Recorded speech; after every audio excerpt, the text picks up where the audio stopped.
The way candidates research employers has fundamentally changed.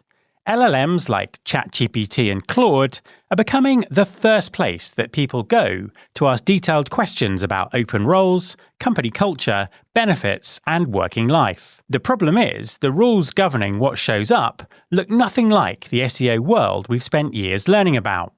So, how do employers stay visible when the rules have completely changed? Keep listening to find out. Support for this podcast comes from Smart Recruiters. Are you looking to supercharge your hiring? Meet Winston, Smart Recruiters' AI-powered companion. I've had a demo of Winston. The capabilities are extremely powerful, and it's been crafted to elevate hiring to a whole new level. This AI sidekick goes beyond the usual assistant, handling all the time-consuming admin work so you can focus on connecting with top talent and making better hiring decisions. From screening candidates to scheduling interviews, Winston manages it all with AI precision, keeping the hiring process fast, smart, and effective. Head over to smartrecruiters.com and see how Winston can deliver superhuman results.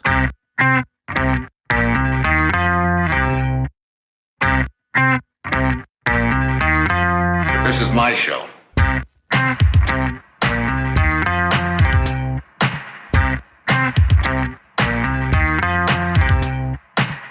Hi there, welcome to episode 773 of Recruiting Future with me, Matt Alder. For years, recruitment marketing strategies have been built around a familiar set of rules. Optimize your career site, rank well in search, make sure candidates can find you. But those rules were written for a world where Google was the gateway. That world is changing. Candidates are increasingly turning to LLMs like ChatGPT and Claude to research potential employers, ask detailed conversational questions about culture, benefits, and working environment, and the way those tools surface information is fundamentally different from traditional search. The content that performed well in Google often doesn't translate, and organizations that have invested heavily in employer brand discovery may be largely invisible in this new landscape. So, what does it take to show up when candidates are searching in LLMs? My guest this week is Graham Thornton, President of Consulting and Growth at Tellivity. In our conversation, he explains how candidate discovery is changing, why existing SEO thinking doesn't apply, and what organizations need to do differently. Hi, Graham, and welcome to the podcast. Thanks, Matt. Great to be here. A pleasure to have you on the show. Please, could you introduce yourself and tell everyone what you do? Yeah. So, first I'll just start by saying huge fan of the pod in general. And I think it's, an incredible accomplishment for the volume of episodes with guests that you put out. So, big fan, and we've been listening from across the pond for a while. So I'm Graham Thornton. Who am I? Today, I'm the president of consulting and growth over at Tellivity. That's the strategic consulting arm of Recruitix. How did I get there? I cut my teeth in talent acquisition over at CareerBuilder, ran our field engineering and solution architect group. So, we bought and built software, back in the days of, the Broadbean acquisition, the TextKernel acquisition, and a few others from your side of the house. Our team was tasked with figuring out what it did and trying to take it to market. So, did that for the better part of a decade, left in 2019 to start my own recruitment marketing agency, Change State, which, we bootstrapped and ran for the last 7 years. And, in August, we were acquired by Recruitix. And, that what led me to start the strategic consulting arm over at Tellivity. In all of that time, probably the whole time we've been working in this space, there's never been a time quite like now when it comes to technology and how it's changing things. From a career site, job board perspective from employers, there's always been a kind of a pretty set way that employers market themselves, put their jobs out there. AI is really disrupting that, isn't it? Just the way that people are using LLMs and things like that. What's your perspective? I think it is, right? And I think, a lot of the conversations that, we hear about the technology side. So, what happens after someone applies, right? Or how people are using AI to submit applications at scale. I think the more interesting conversation is, what's happening in the discovery phase for candidates. And I think it's something that we haven't really talked about that much, right? And so, what do we mean by that? Back in the day, we think of search as, people would just go shout into a search engine like Google, and it's, jobs near me, retail jobs, engineering jobs in Chicago. And, companies spend a lot of money investing in the brand and also trying to optimize their page for search, getting linked on Google. And with the advent of LLMs, ChatGPT, Claude, search has fundamentally, changed. And so, I think there was an AirOps study last year that found that, just under 60% of all citations, right, that drive results in LLMs are not in the top 20 search results in Google. And so, what that means is the way that search is being presented across the fastest growing segment of candidate discovery is fundamentally different than what we've seen historically and what we're used to. And I think it's really creating a very unlevel playing field, right? For a few reasons. Certainly wax poetic on it. Yeah, no, absolutely. I mean, it's such an interesting time from that perspective. I've seen a lot of discussion in the marketing industry about the role of AI in all of this and how AI is kind of making these choices for people. But actually, do we know how it's making those choices and where that data is coming from? And that's kind of really interesting. I mean, what have you found in your kind of experiments with this? If you, look at specific employers, what's the impact on them? What are some of the things that are out there that people should be aware of looking at things through this sort of LLM search perspective?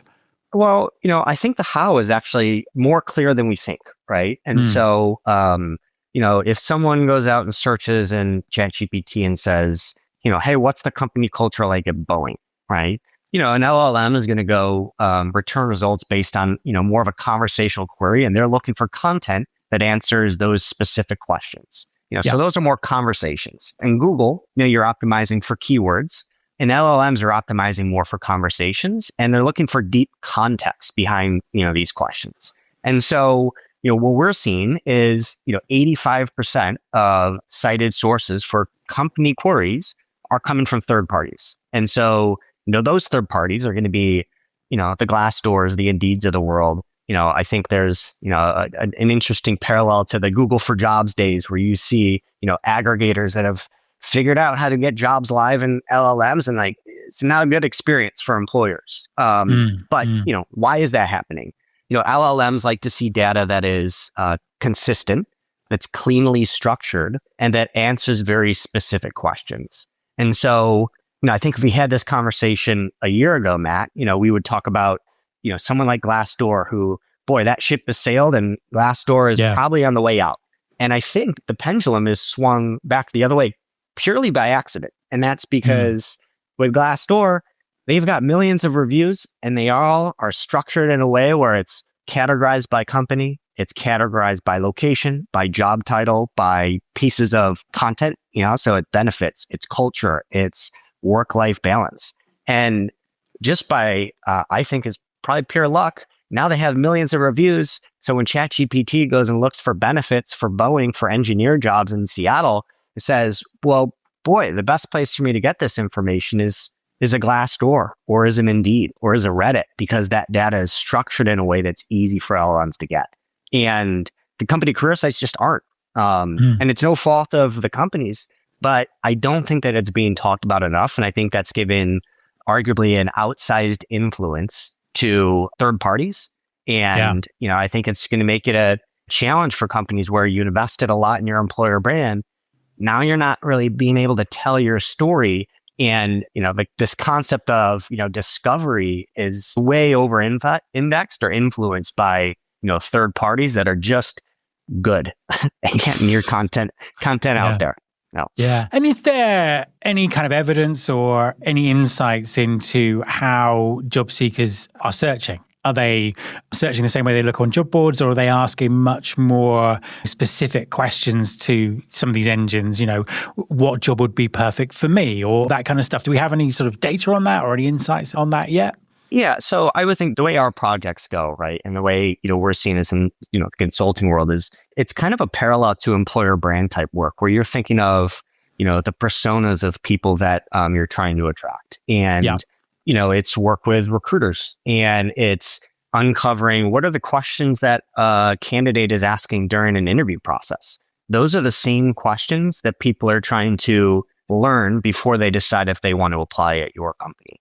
And so that's why the specificity, right, of your content, in addition to structure, is so important in the world of LLMs. The volume of searches is, it's going to increase in LLMs regardless, right? Yeah. And so I don't think it's I don't think it's as much a volume play as a specificity play, right? And so, the people that are, doing research on your company, that are asking detailed questions around, boy, like I'm looking for a job in Seattle where, it's return to office, but no more than 3 days a week. Like those are the questions that are being done. And, you may be an organization that is return to office 2 days a week. And, you pay better than, the Amazons, the Metas of the world. But if you don't have that content and those answers written in a way that LLMs can retrieve it, then you're just not in the conversation. And that is, fundamentally different than, Google, where the searches are a little bit more broad and, hey, you could still be on the second page and showing up. Yeah. It is that very specific thing. And you kind of sort of touched on it a little bit there, but what's your advice to people? What should they be doing and how should they be thinking about this? Because it's not even about tactics, is it? This is a whole new way of thinking about how they present the information externally. Yeah. So I think the first piece is really awareness, Matt. And, we did our trend study that's coming out later today, as a matter of fact. And, I think we found that 12% of people are doing something as an organization, from the lens of AI search engines. But something like 86% of people know that there are people searching for LLMs. So there's a pretty big chasm right now between, hey, I know that AI search is out there and I have to think about it, but about 10% of people are actually planning for it. And so, the way we think about all these pieces in an internal org is, the diagnostic or the audit work is the first thing you need to do. It is basic, Matt. Go out and go type into ChatGPT and ask, wait, what jobs are open in our company? And, ask questions about company culture and benefits. And I would say, go see what shows up. I think, the most interesting part is, you might get a link back to your career site and, that's good. But if you look at the nuance of, individual jobs, 9 times out of 10, those jobs are going to be aggregators. They'll be Indeed. They'll be individual jobs. And so, what happens is companies are paying for those candidates twice. You invest in your brand, you build your career site, but then someone goes to an Indeed. And, you can bet your bottom dollar if someone searches for an engineering job, at Boeing, and it goes to an Indeed link, Indeed's probably going to say, you might want to look at this Northrop Grumman job too. We've got some other great engineering jobs. And even if they do go apply to your job, Indeed's going to ring the register when they do. And, I think that that's just changing the way that, a brand, is valued, or the way that you're going to be able to measure brand, across the board. Yeah, I mean, it kind of strikes me that employer brand becomes even more important. I think especially if we go down that kind of route where people might be building agents to look for jobs for them. They might be giving very specific criteria, not just a kind of a one-off question, but giving very specific criteria. Find me a job that suits my skills. Here's my CV. What can you do for me? And it's almost like that brand that actually, do you know what? I want to work at that company. So I'm going to ask about that company first. It becomes even more important, doesn't it? 100%. But I think that's where the nuance is, Matt, too. It's, you could invest all you want in your brand, but if you don't invest in the technical side and the structure of your content, of course, then it's all for naught, right? And I mean, it was a week and a half ago, like LinkedIn put out a study, right? And they basically said that 60% of their B2B traffic, their organic B2B traffic, disappeared overnight because of LLMs. And that's a huge number. And, LinkedIn has no problem with brand awareness, right? That's true. Yeah. So they lost 60% of traffic overnight. They put together, like most orgs, a task force to figure out what to do. And, they're moving away from measuring views and clicks. And they're moving towards, measuring citations, right? And, what percent of share of voice they have just in responses. And so, I think, we're going to see, some new ways to think about measuring return on marketing dollars, return on your employer brand, investment across the board too. Because that's what's going to, it's just fundamentally changing the way that the marketing is going to work, which would be a fun exercise to watch play out. You've written some really interesting stuff about kind of AI adoption within organizations as well. And I'm thinking sort of particularly from a talent acquisition perspective and HR perspective. I know that lots of employers are struggling with lots of different aspects of AI for lots of different reasons in terms of how they educate themselves, how they adapt what they're doing, how they utilize AI tools. Talk us through what you think is going on out there. What is it that is making this difficult for organizations in terms of piloting these tools and really getting the most out of AI in terms of what they're doing internally? That's a great question. And I would say, one of the concepts that I've been thinking about a lot is, this idea of, your company culture really being sort of the infrastructure that, supports any change that you're going through. And, I say, infrastructure, I think about if you're in a city, right? Like there's a lot of big, tall buildings and roads, but those don't work, without anything that happens below the street level, right? And that's the plumbing, that's the electric, that's, the foundation. And, when it comes to implementing new tools and technology, what that means for a company is it's, define rules, right? It's clear processes. It's not, the further away from corporate, the less people do what's documented, right? And then it isn't documented. And so, what we see with, why tools fail, right? It's really due to, I think it's a leadership failure. And it's do we have clearly defined processes? Do we have clearly defined yes and no answers, right? And if you don't, it doesn't matter what you select and implement, there's going to be holes and you're not going to get what you want. And I'll give you an easy example. We had a nationwide restaurant chain and said, hey, we're losing a lot of time in interview scheduling. What are the more popular ways that we go ahead and decide we want to use AI, right? We want to schedule interviews.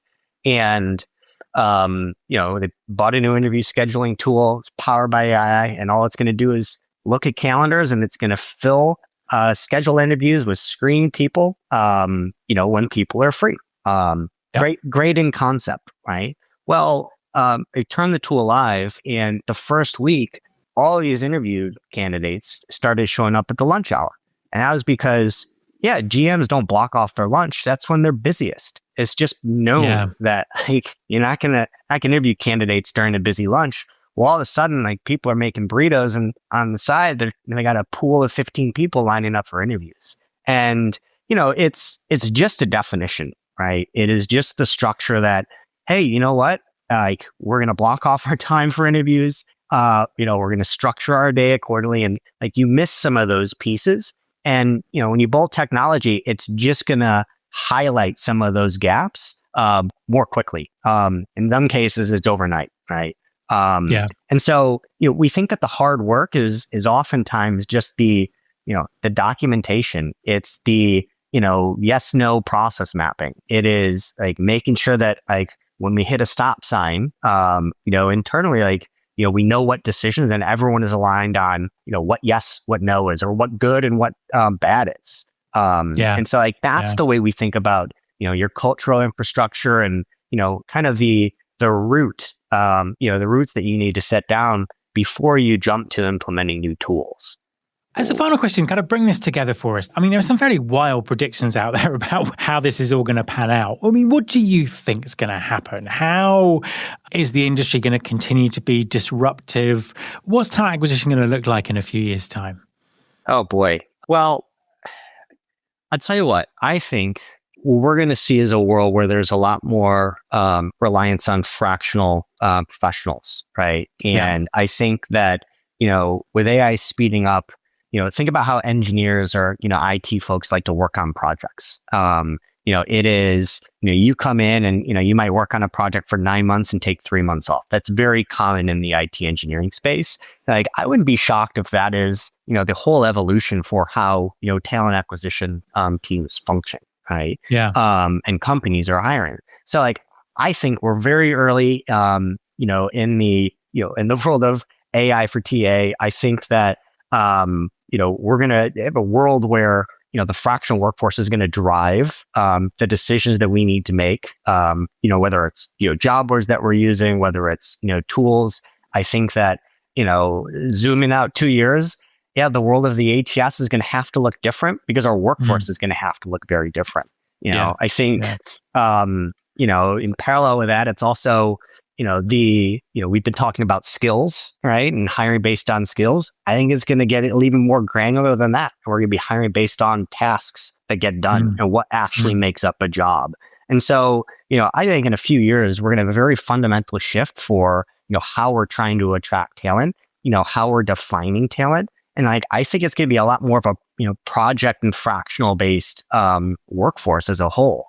And that's, driven partly by AI, but equally, at least in the US, driven by, things like, the rise of caregivers, right? The challenge with, trying to, with childcare, right? And, who can work and who cannot. And so, I think we're going to see a shift that we're not even, talking about today. That's, going to change the systems that, we need to be using to support our teams.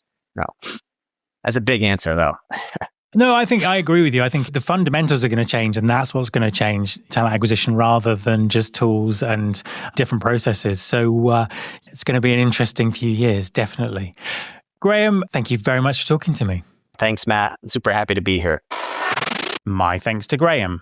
You can follow this podcast on Apple Podcasts, on Spotify, or wherever you listen to your podcasts. You can search all the past episodes at recruitingfuture.com.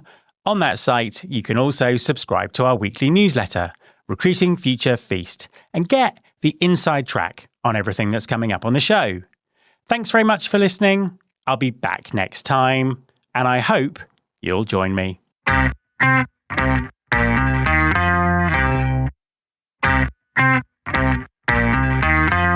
This is my show.